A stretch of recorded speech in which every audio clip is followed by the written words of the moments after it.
जीवन मिला है, बहुत दुर्लभता से हमें जीवन प्राप्त होता है।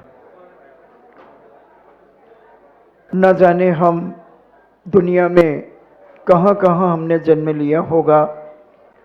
कीड़े मकोड़े भी बने होंगे, सांप बिच्छू भी बने होंगे, अनेक अनेक योनियों में जाकर के हमने जन्म लिया। मगर हमारा एक बहुत साथी से पुण्य हमने अपने जीवन में कभी किया होगा कि हमें इस भारत क्षेत्र में जन्म लेने का मौका मिला, और भारत में भी आर्यखंड में हमें जन्म लेने का मौका मिला। आर्यखंड एक वो पवित्र स्थान माना जाता है जहां पर अनेक महापुरुष जन्म लेते हैं। भगवान आदिनाथ ने इस भारत भूमि पर जन्म लिया आर्यखंड में, तो भगवान राम ने भी उसी अयोध्या में जन्म लिया जहां आदि ब्रह्मा ऋषभदेव ने जन्म लिया। जैन दर्शन के 24 तीर्थंकर उस अयोध्या में ही जन्मते हैं। अनादि काल से अयोध्या है और अनंत काल तक अयोध्या रहेगी। कितना भी दुनिया में प्रलय आ जाए, मगर दुनिया के अंदर दो ऐसे शाश्वत क्षेत्र माने जाते हैं। एक श्री सम्मेद शिखर जी, जहां से 24 तीर्थंकर मोक्ष जाते हैं, उनके साथ और भी असंख्यात मुनि मोक्ष जाते हैं। और एक ये अयोध्या, ये आज की नहीं है बंधु, अनादि काल से अयोध्या है। कहते हैं जब कलयुग आएगा तो इस भारत भूमि पर प्रलय पड़ेगा। जैन दर्शन ने भी इस बात को स्वीकार किया है कि प्रलय होगा, मगर इस प्रलय के लिए 81,400 कुछ वर्ष बाकी है। क्योंकि अब ये पंचम काल चल रहा है, फिर इसके बाद छठा काल चलेगा। उस समय प्रलय की स्थिति बनेगी, यानी 42,000 वर्ष कुछ कम के करीब प्रलय होगा। फिर इसके बाद उन्नति होगी। प्रलय बड़ा विकृत होगा, 7 दिन आंधी और तूफान, जहर की वर्षा, अनेक अनेक प्रकार की क्रियाएं होंगी। मगर एक अयोध्या एक ऐसी नगरी होगी, सम्मेद शिखर एक ऐसा स्थान होगा कि कितना भी प्रलय पड़ जाए, दुनिया में उलट पुलट हो जाए, मगर अयोध्या नगरी आंधी और तूफान और बारिश से मकान और मंदिर ढह तो जाएंगे, मगर एक नीचे से एक नंद्यावर्त निकलेगा, जो नंद्यावर्त हमें बताएगा कि अयोध्या नगरी का स्थान है। उसी प्रकार श्री सम्मेद शिखर से भी यही स्थिति बनेगी। वहां भी एक नंद्यावर्त उत्पन्न होगा और वो बताएगा कि यहां से अनंत अनंत सिद्ध परमेष्टि इस स्थान से मोक्ष को प्राप्त हुए। क्या हम भी मोक्ष जाना चाहते हैं? इच्छाएं तो है महाराज जी, मगर ये परिवार नहीं छूटता, घर मकान दुकान नहीं छूटते। अगर कोई आप ऐसा मोक्ष का रास्ता बताएं जो विथ फैमिली विथ मनी, हमें परिवार ना छोड़ना पड़े, हमें रोटी कपड़ा और मकान ना छोड़ना पड़े, हमें दुकान ना छोड़ना पड़े, सब कुछ हमारा साथ में, एक दूसरे से मन मुटाव है वो भी साथ में चला जाए। क्योंकि आप कहते हैं मोक्ष में क्या करोगे, कुछ नहीं करना, तो हम कैसे समय निकालेंगे? थोड़ी लड़ाई झगड़ा करते रहेंगे, मोक्ष में भी WWF करते रहेंगे? नहीं, ये तो सब यही छोड़ना पड़ेगा। लड़ाई करने के लिए मोक्ष नहीं है, और लड़ाई करने के लिए मनुष्य पर्याय नहीं है बंधुओं। लड़ाई करने के लिए तो नरक है, लड़ाई करने के लिए तो दोजख है, जहां पर लोग लड़ते हैं झगड़ते हैं। छल कपट करने के लिए त्रियंच की पर्याय होती है, मायाचारी करने के लिए, घूमने फिरने के लिए देवताओं की पर्याय होती है। स्वर्ग में यत्र तत्र विचरण करो, पलक झपकते ही जहां इच्छा है वहां चले जाओ। मगर एक ये मनुष्य पर्याय हमें बहुत दुर्लभता से मिलती है। बहुत पापड़ बेले हैं एक एक व्यक्ति ने मनुष्य पर्याय को पाने के लिए। निगोद की गोद से निकल करके अगर किसी ने छह ढाला को पढ़ा हो तो वहां से निकलकर हम पृथ्वी काय, जल काय, अग्नि काय, वायु काय, वनस्पति काय बने।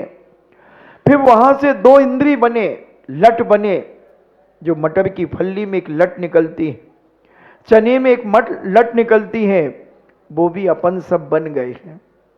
ये अपन चींटियां देखते हैं, मकोड़े देखते हैं, ये मकोड़े भी अपन अनेकों बार बने, चींटियां भी बने हैं, मच्छर भैया भी बने, खटमल भैया भी बने, सब बने। दुनिया में ऐसी कोई पर्याय नहीं है बंदो जहां हमारा और तुम्हारा जन्म न हुआ हो।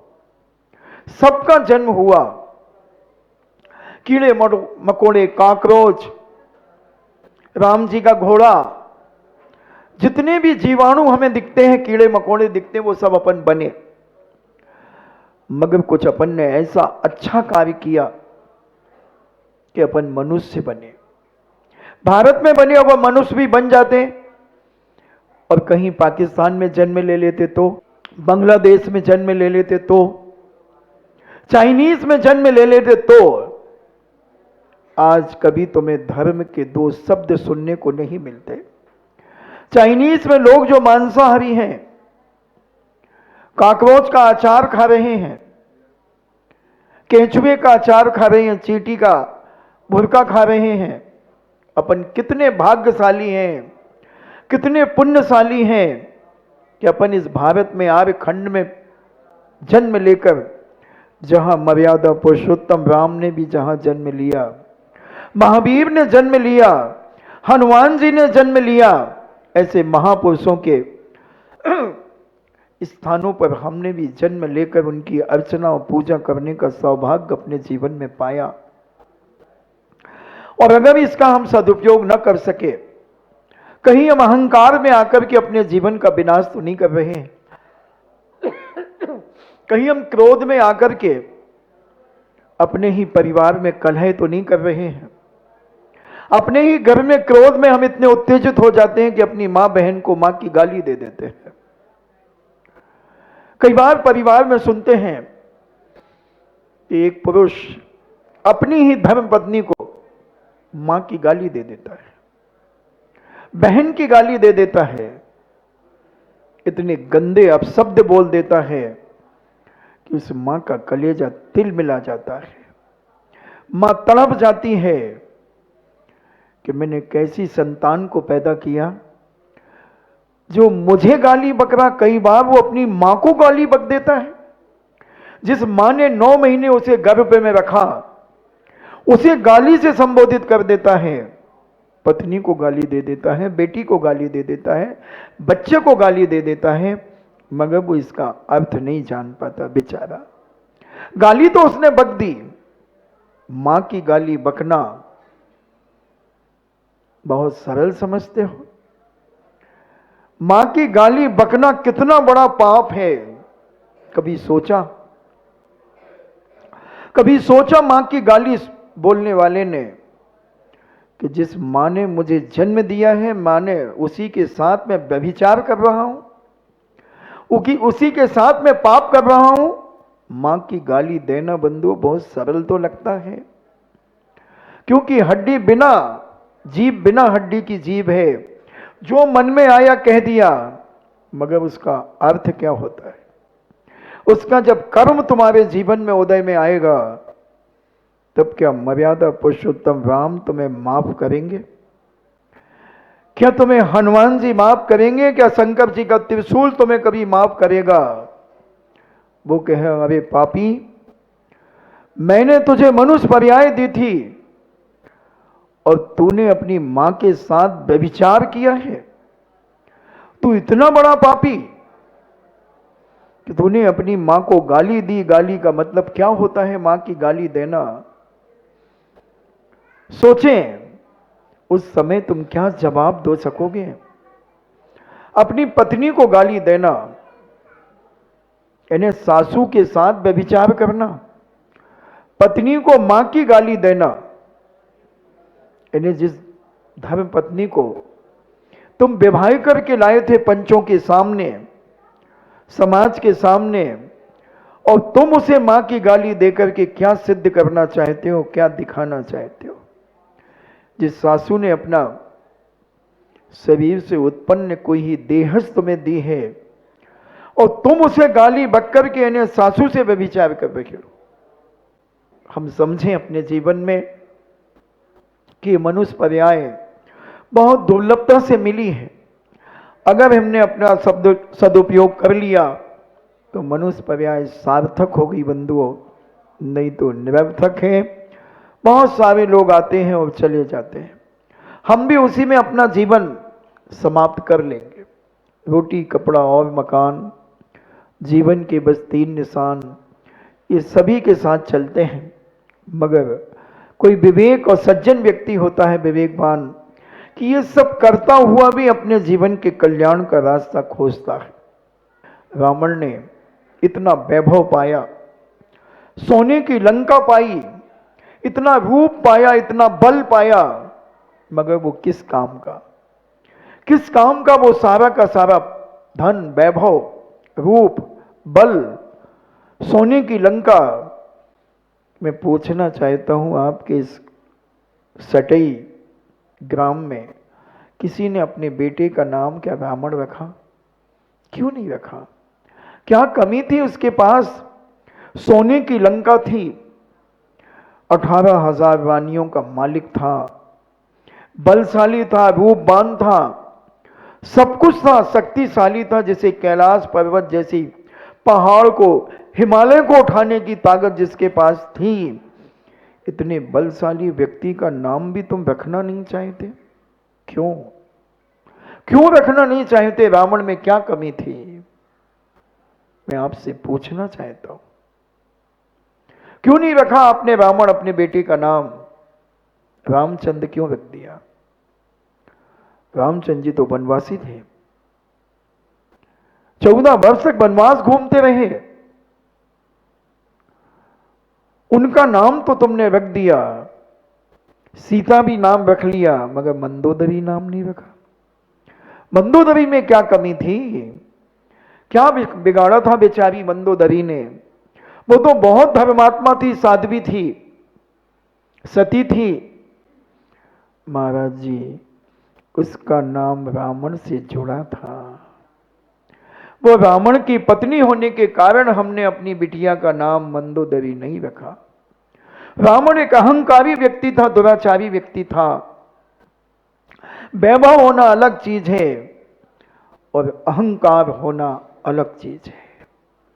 वैभव तो बंधुओं पुण्य के उदय से मिल जाता है, मगर उस वैभव का सदुपयोग करने वाला बहुत बिरले व्यक्ति होते हैं। पाप में तो बहुत खर्च करने वाले होते हैं, अपने मकान बनाने वाले बहुत होते हैं, गाड़ियां खरीदने वाले बहुत होते हैं, मगर बिरले होते हैं जो अपनी चंचला लक्ष्मी से सद कार्य कर लेते हैं, मांगलिक कार्य कर लेते हैं, जो पीढ़ी दर पीढ़ी उनके जीवन में सुख शांति और समृद्धि से परिपूर्ण होती है। रावण ने भी खर्च खूब किया, जी भर के किया, मगर कोई ने अपने बेटे का नाम रावण नहीं रखा। किसी ने अपनी बेटी का नाम मंदोदरी नहीं रखा। क्यों नहीं रखते? अब रख लेना, अब रख लेना। महाराज जी नहीं रखेंगे, बिना नाम की बेटी चल जाएगी, मगर मंदोदरी नहीं रखेंगे। बिना नाम का बेटा चल जाएगा, मगर रावण कभी नाम नहीं रखेंगे, क्योंकि रावण नाम बदनाम हो गया है। दुराचारी व्यक्ति ने वह नाम रख लिया और दुराचारी की पत्नी मंदोदरी बन गई, इसलिए मंदोदरी भी नहीं रखेंगे। तो हम भी अपने जीवन में कुछ ऐसा करें कि हमारे पड़ोसी कम से कम हमारे घर की कुछ तारीफ करें, कहें कि इनके घर से पवित्र भावनाओं की वर्गणा निकलती हैं, वो ये ना कहें कि इनके घर में जब देखो जब लड़ाई झगड़ा होता रहता है, जब देखो लड़ने झगड़ने की आवाज आती है, रोने की, मारने पीटने की अपशब्दों का प्रयोग इनके घर में होता है। हे भगवान, मैं तो ये बाजू वाले पड़ोसी से अपना छुटकारा चाहता हूं। किसी के मन में अगर ये भाव आ गया तो तुम जिंदा रहते हुए मर चुके, तुम एक चलते फिरते लाश तुम्हारी जिंदगी में बची है, क्योंकि पड़ोसी तुम्हें पसंद नहीं कर रहा है। पड़ोसी दुखी है तुम्हारे कारण कि ये व्यक्ति हमारे परिवार को कुसंस्कारित संप्रेषित करता है, हमारे परिवार में इसकी बुरी भावनाएं हमारे परिवार को दूषित करती हैं। इसलिए हमें विचार करना है कि कहीं हमारी विकृत वर्गणाएं हमारे पड़ोसी के मन को विकृत न कर दें, क्योंकि भावना भावनाशनी होती है। अगर हमारी जाकी रही भावना जैसी भावना रहेगी बंधुओं, वैसा ही उसका फल मिलेगा। इसलिए अपनी भावनाएं बहुत पवित्र स्वच्छ रखें, जिसके कारण जो भी आपके संपर्क में आता है वो प्रसन्नता से भर जाए। एक बार आपसे मिलने के बाद उसकी बार बार इच्छा हो कि मैं उनके पास जाकर के 2 मिनट बैठूं, उनसे कुछ वार्तालाप करूं, उनसे कुछ अपने जीवन के उत्थान के बारे में कुछ सूत्र प्राप्त करो। क्योंकि जीवन का कोई भरोसा नहीं, जीवन एक पानी का बुलबुला है, जीवन एक कांच का बर्तन है, कब फूट जाए और कब टूट जाए उसके पहले हमें ये समझना है कि हमारी मनुष्य पर्याय की सार्थकता क्या है, क्या चाहते हैं हम। सारी दुनिया को अपनी मुट्ठी में बांधना चाहते हैं? क्या चाहते हैं? पूछो इस मन से। कितनी हमारी भावनाएं हैं, क्या हम उन भावनाओं को परिवर्तित कर सकते हैं अच्छे कार्यों में? अपनी विचारधारा को क्या हम सुधार सकते हैं? अब अभी हमारे मुख से गालियां निकलती थीं, अब क्या हमारे मुख से स्तुतियां निकलेंगी? क्या पूजा की लाइनें निकलेंगी? क्या हम कुछ मांगलिक करने का प्रयास करेंगे? तभी बंधुओं ये मनुष्य पर्याय सार्थक है।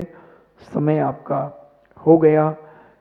यही विचार बदलने का प्रयास करें कि जो हमारे मुख से अपशब्द निकलते हैं, दूसरों के हृदय में जो छुपते हैं, अब दूसरों को ऐसा लगे जैसे किसी ने मुझे पुष्पों की माला पहना दी है, उसने अपने विचारों की माला हमें देकर हमारे जीवन को सुगंधित कर दिया है, हमारे जीवन को पवित्र कर दिया है, हमारे अंदर की विकृति का विनाश करके उसने संस्कृति को जीवित कर दिया है। ऐसे परिणाम अगर हम अपने जीवन में लाते हैं तो बंधुओं हमें उच्च कुलों में जन्म लेना सार्थक है।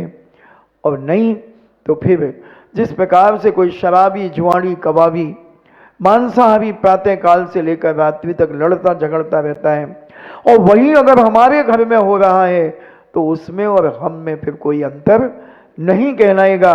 और अभी तक अगर ये था तो आज कम से कम बदलने का प्रयास करना कि हम अपने घर में हित में प्रिय वचन बोलकर अपने और अपने पड़ोस के और अपने परिवार को स्वच्छ और पवित्र रखेंगे।